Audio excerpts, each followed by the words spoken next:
अजीज बहन भाइयों, जय मसीह की। मिरेकल ऑफ जीसस, ये मेरे चैनल का नाम है। आप सबका स्वागत करता हूं। मित्रों, आज मैं बाइबल की नए नियम, जिसमें 27 पुस्तकें निहित हैं, प्रत्येक पुस्तक का संक्षिप्त सार आपके सामने प्रस्तुत करूंगा, जो कि आपकी आत्मिक मनन के लिए बहुत ही लाभप्रद होगा।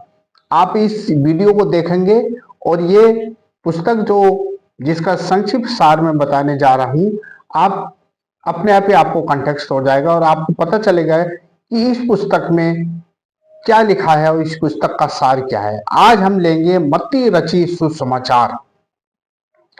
पवित्र वचन बाइबल की यह पुस्तक नई वाचा का आरंभ की प्रथम पुस्तक है, जिसमें शुभ संदेश है कि यीशु मसीह की ही एकमात्र उद्धार करता है, जिसके आने की भविष्यवाणियां पुरानी वाचा में की गई थी। यीशु मसीह का पृथ्वी पर आना संपूर्ण संसार के लोगों के लिए एक शुभ संदेश इसी पुस्तक में मत्ती रचित सुसमाचार में निहित है।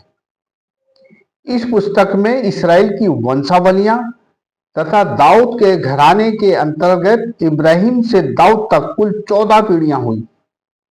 इस प्रकार यीशु मसीह तक कुल 14 पीढ़ियों का खुलासा इस पुस्तक में किया गया है। मत्ती रचित सुसमाचार पुस्तक यीशु मसीह का बपतिस्मा तथा जंगल में परीक्षा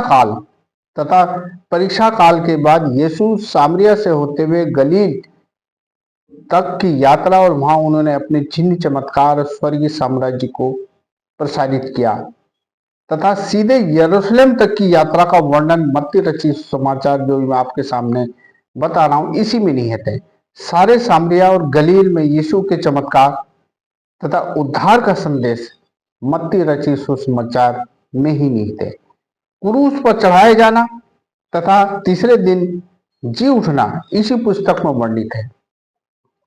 इस पुस्तक में पहाड़ी उपदेश, जो कि इस पुस्तक का मुख्य आकर्षक है, जो कि 5वें अध्याय 3 से 11 तक मिलता है। धन्य है वो जो मन में शोक करते हैं, धन्य है वो लोग जो धर्म के भूखे प्यासे हैं। पहाड़ी उपदेश इसमें निहित है।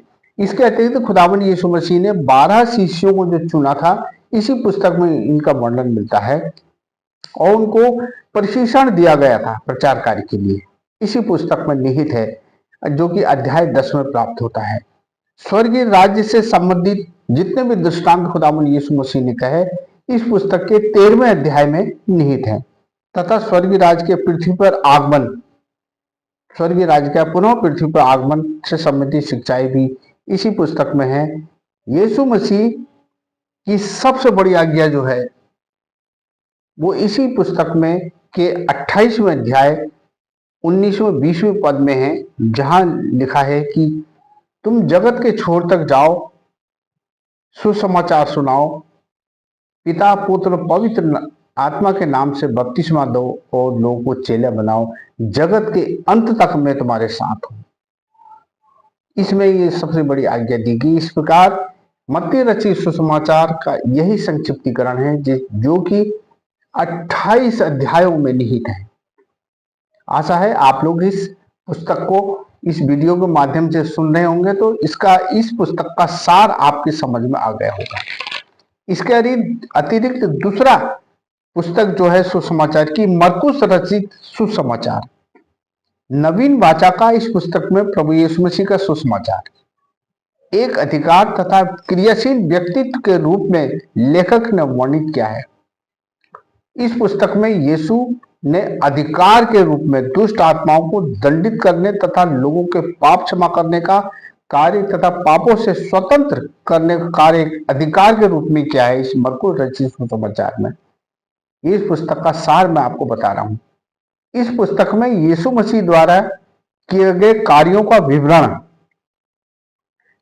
मत्ती रचित पुस्तक में वर्णित कार्यों के विवरण के कुछ समांतर मिलता है। इस पुस्तक में शास्त्री फरीसियों का तांडव, जो धर्म के ठेकेदार थे, यीशु से तरह तरह के प्रश्न पूछते थे यहूदी अपने मत का खंडन तथा सच्चाई को ग्रहण करने को कतई तैयार नहीं होते थे और यीशु मसीह से बैर की भावना रखते थे। इसी पुस्तक में इसका वर्णन मिलता है। प्रभु यीशु ने विश्वासियों को निर्देश दिए हैं कि जागते रहो और प्रार्थना करते रहो और हमेशा तैयार रहो। शास्त्री, फरीसियों और यहूदियों ने मिलकर यीशु को क्रूस पर चढ़ाने का फरमान भी इसी पुस्तक में देखने को मिलता है। इस प्रकार यीशु मसीह का क्रूसीकरण, तीसरे दिन जी उठना, स्वर्गारोहण तक का विवरण इस पुस्तक के 16 अध्याय हैं जो इस पुस्तक में वर्णित है।